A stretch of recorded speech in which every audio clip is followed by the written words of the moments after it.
Excuse me, sir. How is it, Rudy? Excuse me, sir. Sir? Excuse me. No, I want to ask him something. I want to ask him how he makes a difference. Today we're going to be exploring Nairobi, Kenya's capital city. This gigantic city is home to a million realities. And today we're going to delve into either side of these extremes, from the slums to the mega mansions and the ultra wealthy. So let's dive into this paradox.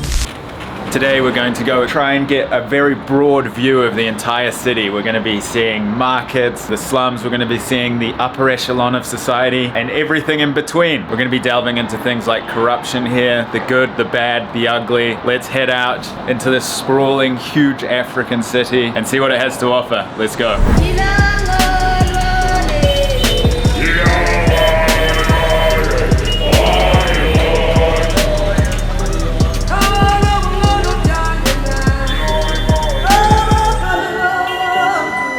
So here we are in Mathare, which is a slum here in the city. As you can see, this viewpoint is out of this world. This is how a lot of people in this city live. Millions live like this in the city. You can see the kids down here playing, and you can see just piles of rubbish, big dirty rivers with sewage flowing through them. That's the reality of what we're seeing here.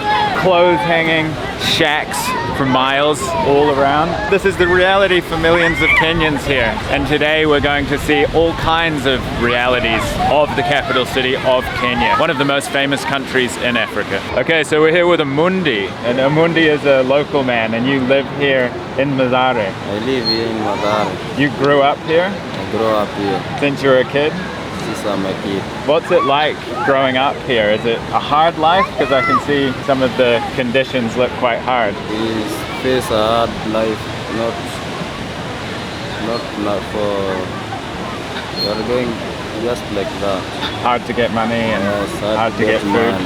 Yes, Do lots of people here have to do crime? yes, Like some people here have to steal and stuff to make money. yes, Is that quite common? Lots of people doing that here?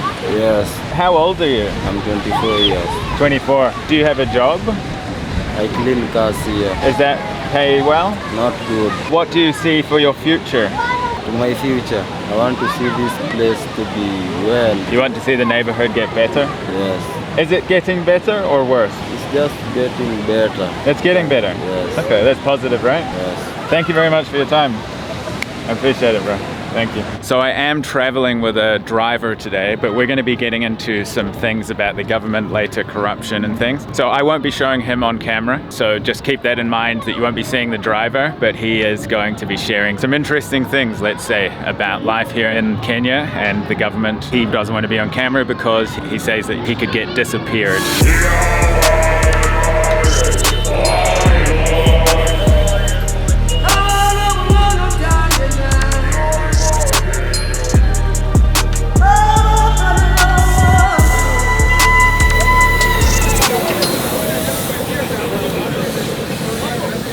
I'm sure you would have noticed a lot of the buses here have American rappers and things on them. This is a market here where they do up those old buses. They fix them up and then they spray famous rappers from America on them and then they sell them, and then you start your own business by driving, picking people up. You'll have a guy hanging out the roof. They're absolutely insane drivers. They cut everybody off. It's crazy, but it's just really interesting that here in Kenya they seem to be infatuated with the American rap scene, especially the old scene, you know, like Ice Cube era. But here they just fix up all those old trucks. This is one of the biggest markets in the city, and it's everything you can imagine, from old clothes brought over from donations internationally and sold, a massive open air car market, car mechanics market, so just streets littered with all freelance mechanics doing their best, stripping down, painting, replacing tires, food, everything. It's a huge mega market, everybody just doing what they can to survive. These people obviously aren't struggling as much as where we just came from, but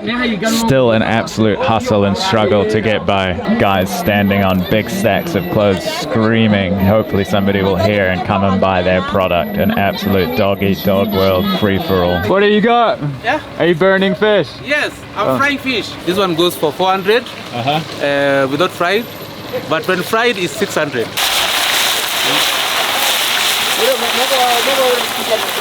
We are using firewood. We are not using electricity. Yes. This is a business. Yeah. Yes, it's a business. It's a good business? I rent my school fees, my children, everything is here. Right. How many children do you have? I have 7. 7? Yes. You're a busy man, eh? I'm very busy. I have to be busy. Which station is this? Huh? Which station is this? My own station. Yeah. How's the government here?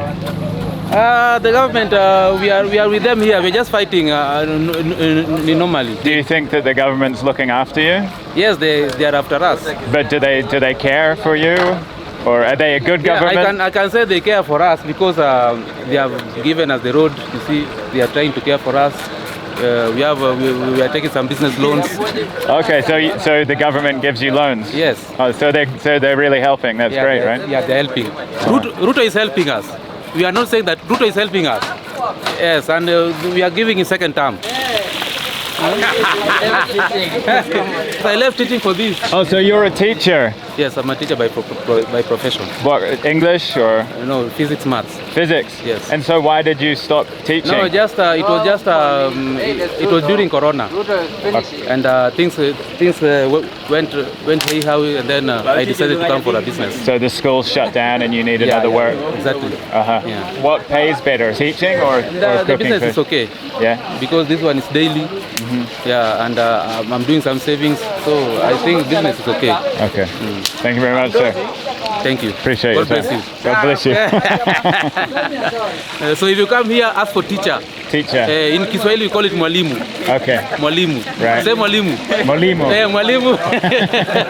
So we're going to patronize Leo's business, right? Yeah, in Swahili we call it ngege. A gege fish. Where do you get this from? From the Port Victoria. Port, right. So we're going to buy one of these fried, right? I'm doing this for you. So this is called gutting, eh? This is gutting. You remove the scales. So you're scaling it, then you're going to gut it for us and then fry it for us. Is that canola oil, sunflower oil? Yeah, that's sunflower oil. Sunflower oil. Yeah.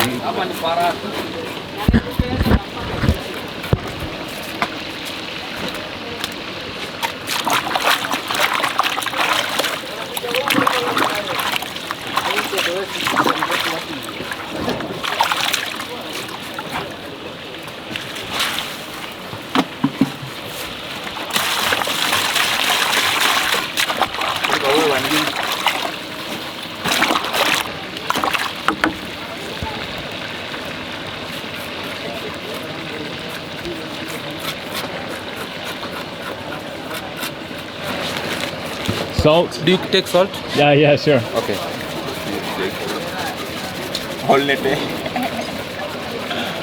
It's now ready for frying, eh? How many fish do you sell a day, Leo?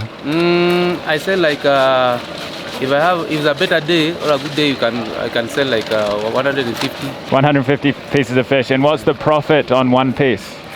A piece a profit is just 50 shillings. 50 shillings per fish, right? That's $50. So 150 times 50, right?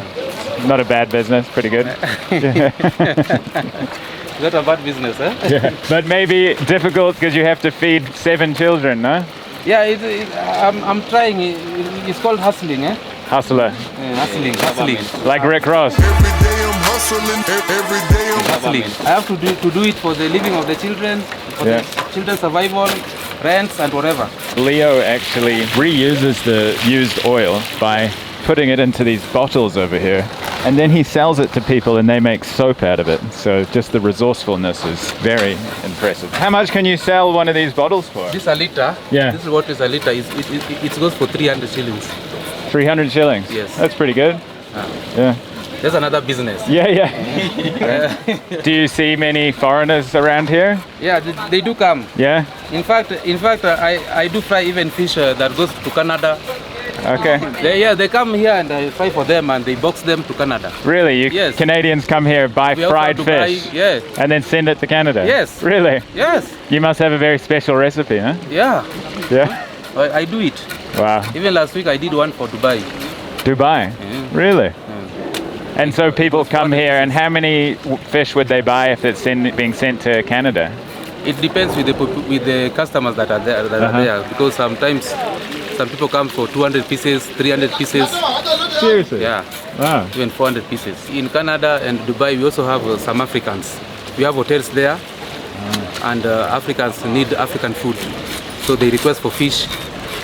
So the African populations in other countries, Yeah, they it's less want like the that. taste of home, so they buy your fish. Yeah, mostly Kenyans. Mostly Kenya. Yeah. Wow. Have you Yeah. traveled out of Kenya?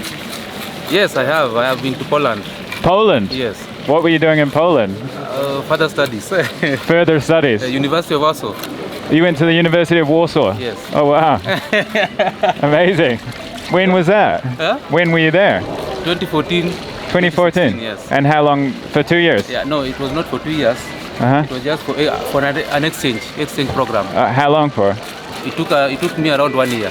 What did you think of Poland, seeing as you lived there for a No, year? it was just an exchange program. Yeah. From K University to Poland. But what University of Warsaw. did you like Poland?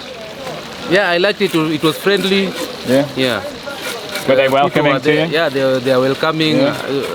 I didn't see any problem. What are the main differences that you saw between Nairobi and Warsaw? The only thing that I saw there was food. The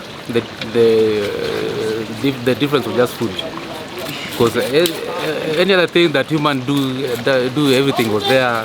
So I can just say only food and culture. I got many friends from there who are Africans coming from Kenya. So And what about the people and the culture? the people, the what's culture. the difference? yeah, it was different. So it was a bit different. How? Everything was social. Those people are just social. Social. They are social. Okay. Yeah, I didn't see any much problem unless someone had lived there for quite some time. But I was only there for 1 year, so I could just see that everybody was just social. You are waiting for this, huh? You can wait for this and go for it. 180.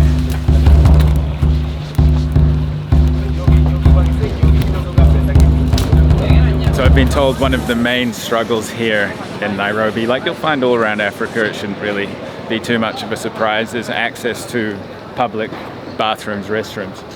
So, you know, that leads to obviously pollution on the streets and everything, but I'm just going to show you an example. You basically have to pay wherever you go to use a bathroom, and they're kind of these underground bathrooms. So let's have a look. To the right. Go to the right.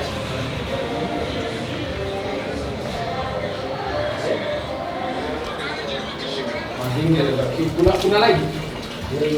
Anakaa kujicho. Kuna mwingine. Ni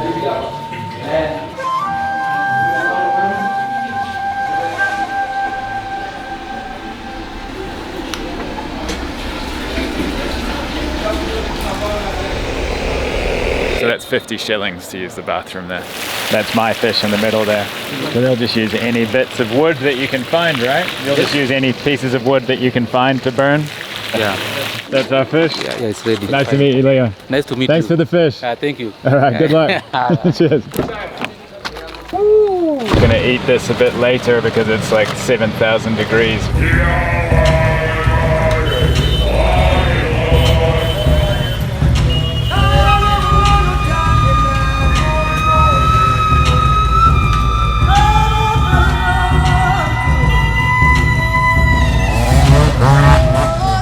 So this is Westlands, which is an up-and-coming area in the city.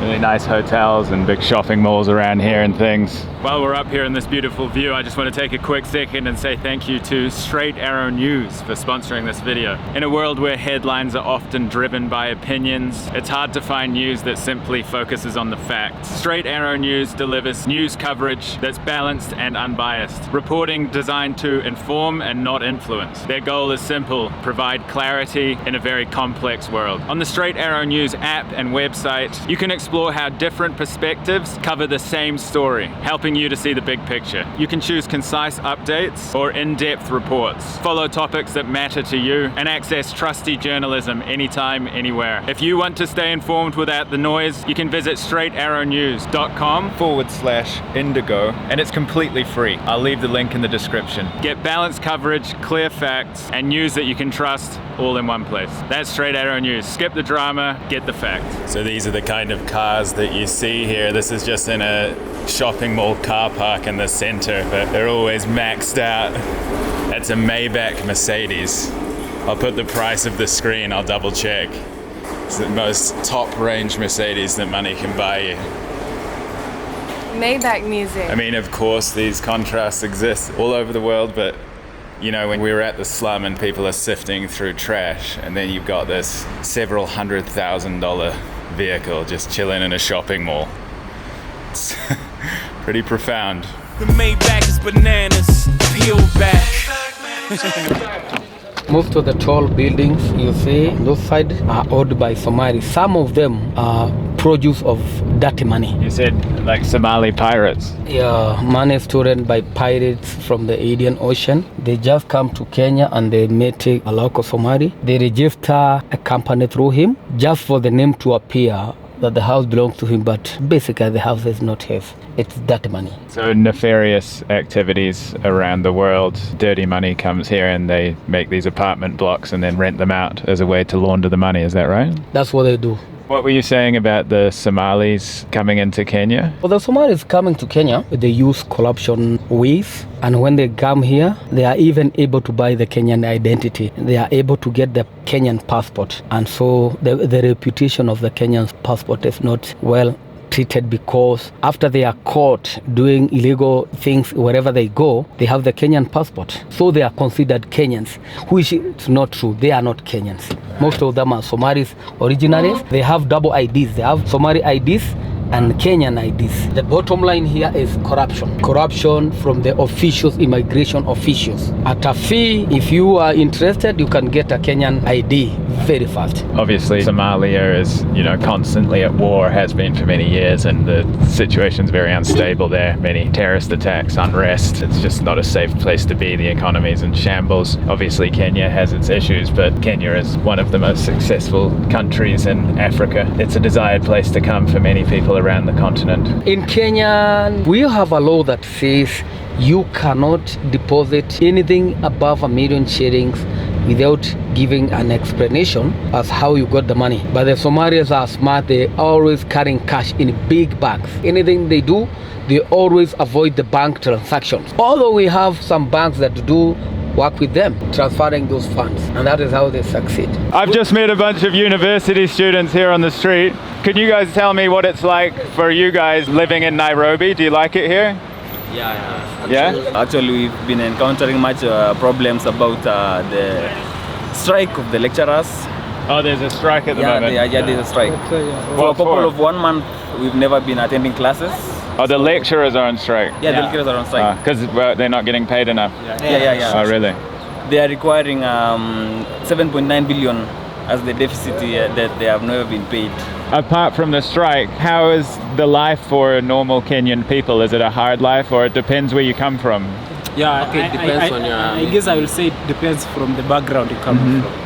If now there is the working class people, the low class people. Yeah. So you find that most of the students who are studying in the university are from the humble backgrounds. So life is that is, but maybe sometimes they get the capitation from the government. Are people happy with the government generally in Kenya? Yeah. You guys are happy? Mixed. Mixed reactions, but Do you guys like the president? Do you like him? Yeah? Initially, I used to hate the president. You used to hate him? Now, from beginning, there was a tournament for football players, Kenyan football.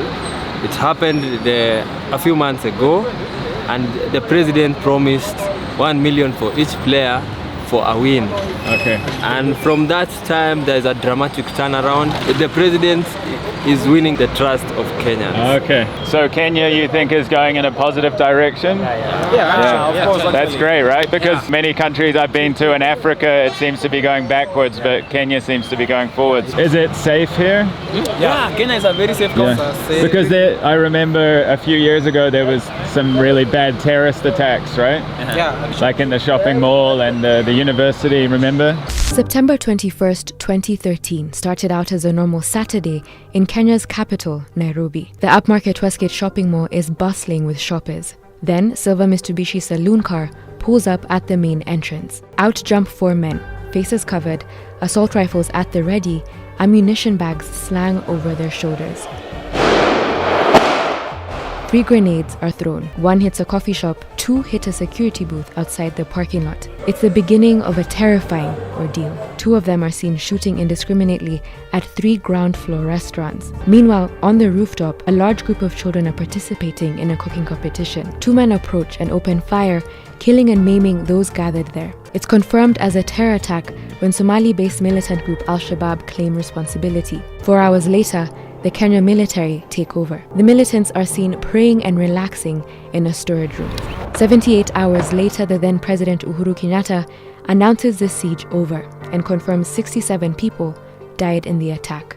In May of 2014, there was another incident where 4 people were killed when a hand grenade was detonated in a bus in Mombasa. Still in the same month, and this is in mid-June, more than 60 people being killed. This is one of the worst attacks that has been witnessed. And in early July 2014, we have this particular case where 29 people were killed. That's like 10 years ago. 10 years ago. Security is much better now. More tourists. More tourists. It's great to see, because I was here in 2018 and it seems a lot more developed even in the past, 6 years, 7 years. Even the modern infrastructures. Big development. Yeah. Well, thank you guys very much. Appreciate it. Yeah. It's a pleasure. Yeah, you guys too. Yeah. So we're now entering one of the richer neighborhoods in Nairobi. It's very secure, so I have to be very careful with the camera, because as soon as they see it, they'll be very suspicious. Security in Kenya is some of the tightest security in Africa. Everywhere you go, they check the car, they check inside the doors. The hotel I'm staying at, they do a full search of the car every time you go in. You have to go through metal detectors. So here we are at the local golf club for this super wealthy neighborhood. The streets are very clean, nicer cars on the street, no big crowds or anything, beautifully maintained gardens. So these houses, is most of these people in some way related to the government, you would say? The former presidents and their families live in this neighborhood. Those who own industries, big business names, they reside in this area. How does somebody acquire such wealth? It's not all about corruption. There are those people who do genuine business and they succeed in life, and definitely there is a bigger percentage of corrupt individuals in Kenya, and it is not particularly only in Kenya. All over Africa, most of the richest people are either in the government or they are related to the former or the current government. You say that there's billionaires behind this wall here? Yeah, there are Kenyan billionaires who live near neighbors, but I won't mention their names, but there are several billionaires around this area. Actually, 3 of them live here. Successful businessmen. You were saying being a policeman's basically a business, and you buy your way in to become a policeman so then you can extort and take bribes from people? There are allegations and maybe proved allegations of young men giving a lot of money to those who are doing the recruitment procedures. They get a lot of money to join the forces, be it the military or the police. After they give money to bribe their way into the forces, definitely the idea of them even coming to the forces is to make money. And that is why you find a lot of corrupt policemen collecting money, because how they join the forces is through giving money, and so they have to get their money back and make more. You've seen a lot of policemen try to get bribes from you in your time here? That is a normal occurrence here. Go to a police station, you want to make a statement, you may end up giving money, or you will not get the services that desire. If you find someone is selling drugs, it is very difficult for you to go and report to a police station, because maybe those selling drugs, they have a protection from the police force. So you don't dare go and report. You will be putting your life in danger. You never dare go report to a police station. Otherwise, you may disappear. So just come up to this beautiful rooftop cafe looking over the national park here, where you can do safaris and see all the famous animals and things. The touristic side, there's like foreigners around here, there's a swimming pool. Middle class, upper middle class Kenyans here. Very interesting to show those contrasts, I think, and to meet the people that we've met, especially Leo there, physics teacher, traveled to the University of Warsaw in Poland. He can make better money selling fish on the side of the road than he can contributing to the education system as a person who's studied abroad in Europe, brought those skills back, and they're not worth anything in comparison to selling fish on the side of the road. It's really unfortunate, right? Because you'd hope that somebody who's put that much effort and resources into bettering themselves in education. You can imagine the effect that has on the education system and the trickle-down effect that has. And you know, you've seen the different neighborhoods. You couldn't even see the billionaires at the millionaires' houses because they were just so, like, the gardens were so beautiful and things. You couldn't even see the houses. The people here, though, are so kind and so friendly. Even just coming up in the elevator, a staff member just making conversation, be walking down the street, people just make conversation with you. You know, obviously being a former English colony, English is widely spoken here. That makes it really nice to get to know people and have really authentic interactions with people on the streets.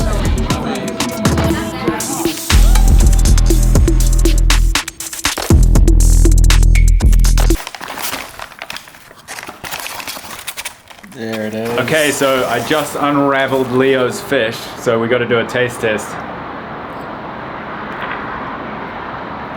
Wow, genuinely, absolutely delicious.